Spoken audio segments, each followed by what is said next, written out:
Hi everyone, welcome to March. We really hope you're enjoying Meals Made Easy so far, and thank you to all the regulars. Yes, it's exciting. Today we're going to show you how to do scrolls. So they're really easy once you get the knack of them, and we're going to show you how to split the dough in half, and we're going to make two different fillings, I guess, in one batch of dough. So we're going to make pizza scrolls, and we're going to sort of hide some veggies in there as well. And we're also going to make shredded chicken and seeded mustard scrolls. So throughout this recipe, we will show you obviously how to make the dough, and then in the next video, we will show you how to make the fillings for each of those items.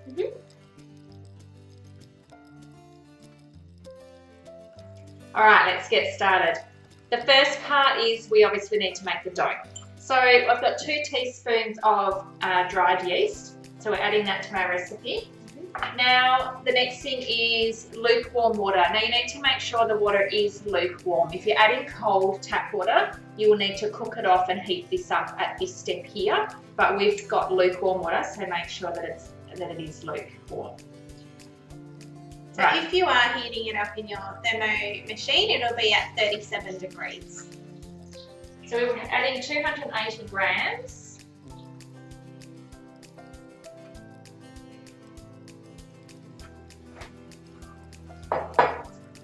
Then we want a teaspoon of sugar, teaspoon to 2 teaspoons. So I'm just going to put 1 big heaped spoonful in there. The sugar just helps the yeast activate. You can use any type of sugar you like, Rapadura, coconut, raw, white, whatever sugar you like. Now we add apple cider vinegar to our dough recipe, and that is what we use as our bread improver. So we're adding a tablespoon. A lot of people think it might change the taste, but it actually doesn't seem to. Obviously, if you add quite a lot, it may do, but you know, 1 tablespoon really won't change the effect or the taste of the dough. It'll just help it rise better. So we're adding 500 grams of baker's flour. And make sure you use a good quality baker's flour. It will just help your dough and help it rise. So we like to use an organic unbleached baker's flour. So we want 500 grams.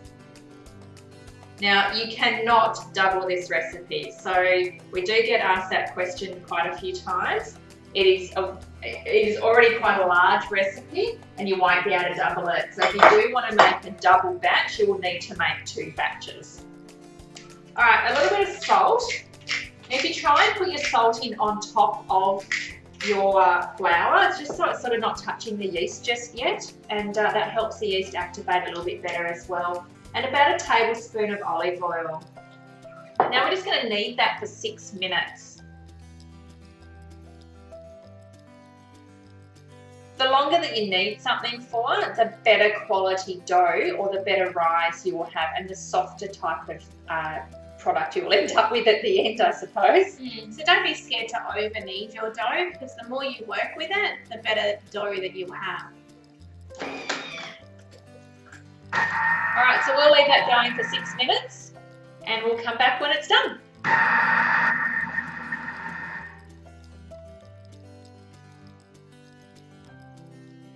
Okay, so that is nearly finished kneading. So we're nearly at our 6-minute mark. Like Jo said before, just give or take a few minutes. It doesn't matter if you over knead it, it will be fine. Just drizzle a little bit of olive oil around your bowl that you are going to prove your bread in, and that will stop your bread dough from drying out.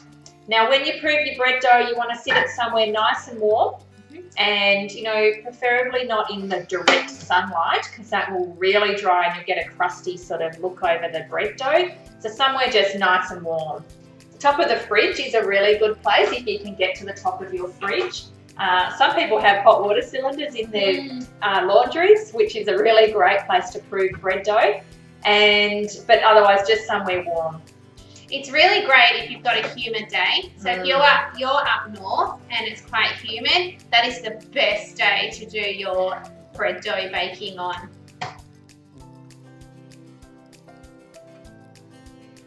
Now, tip to get your bread dough out is just tip it literally upside down and swivel your dough, like your knob thing here, until it falls out, and it'll fall out pretty much in one lump, and I've only got a tiny little bit in there, so I will use the spatula, aka my hand, to get that out.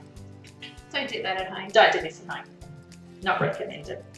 Okay, so that's it. Now just coat it in that oil so that it doesn't dry out like I said. But basically we're just going to sit that somewhere warm now with a clean tea towel over the top to let it rise.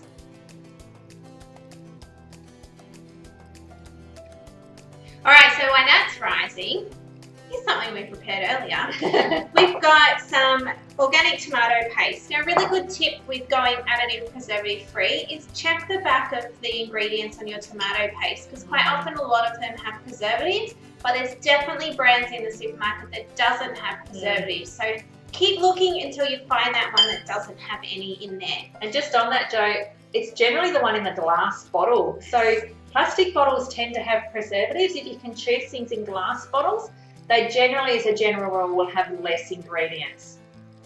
But always read and always check. What we're going to do to add some veggies in here, you could most definitely blitz up a carrot or zucchini or something in your thermo machine until it's really fine and mix it in with your tomato paste as well. But we're going to use this beautiful organic veggie powder that we do sell on our website. It tastes amazing. It's so easy to use. You can hide it. We could have put a spoon in the dough. There's just so many different ways that you can use this. So we're going to put a good amount in our what have I got here? Tomato paste. We're going to put in some mixed herbs and a splash of a good barbecue sauce. So this is an organic barbecue sauce that we've got, but if I had homemade, which I really need to make, I would have used my homemade barbecue sauce, absolutely. I'll just mix this up, and that is going to go on the base of our pizza doughs. So we won't show you the rest. We're just going to grate some cheese and probably have some pineapple and maybe some nitrate-free ham or bacon for our pizza doughs as well. Yeah.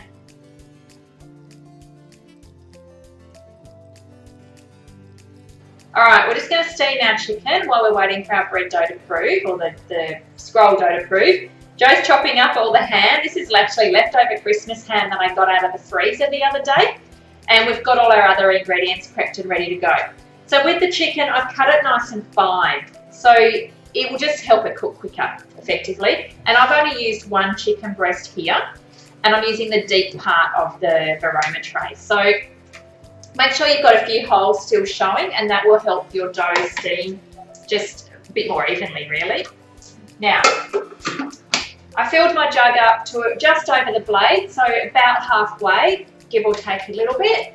And we're just popping that on for around 10 minutes on varoma steaming temp. Now give it a check after 10 minutes because it may not be done. And if it's not done, obviously cook it for a little bit longer. And if it is done, we just shred it on backwards on reverse on speed 4. So I'll show you that step when ours is ready.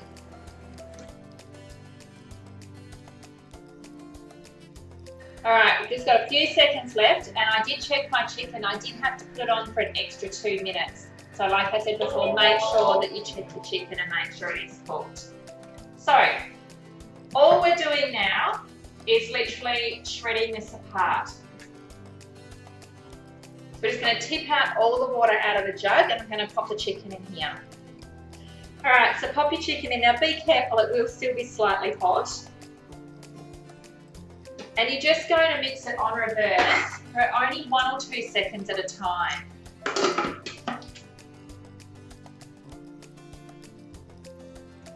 All right, so just reverse 1 or 2 seconds at a time. Speed 4 is what you want. So yeah, we have perfectly shredded chicken, which is going to be great, right, for our pizzas, which just so happens to be ready.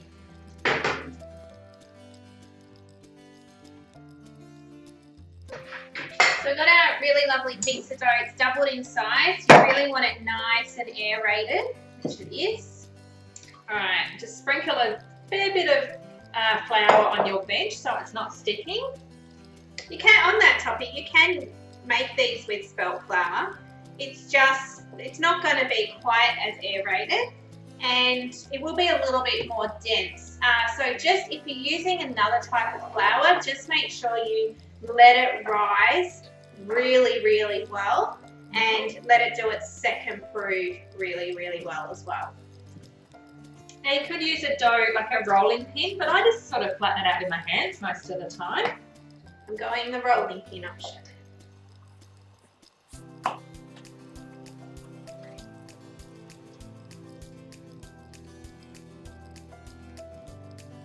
Alright, so we're just going to, while Joe's chopping those ones up, I'll do the shredded chicken. So it's exactly the same process, just roll out your dough and then basically put your toppings on. Now I've found an okay mayonnaise in the supermarket. It's not perfect, but it's one of the best ones I have found in the supermarket to buy, considering we're additive and preservative free. And then the seeded mustard I use is just the macro brand from Woolies. So you can make your own seeded mustard, which would be really delicious as well. So again, I just start with the toppings. So just put as little or as much as you like, really. I quite like a lot of dressing. Right, spread that out. In the oven they go. In the oven they go. Ready for our hungry kids who have been at us all morning.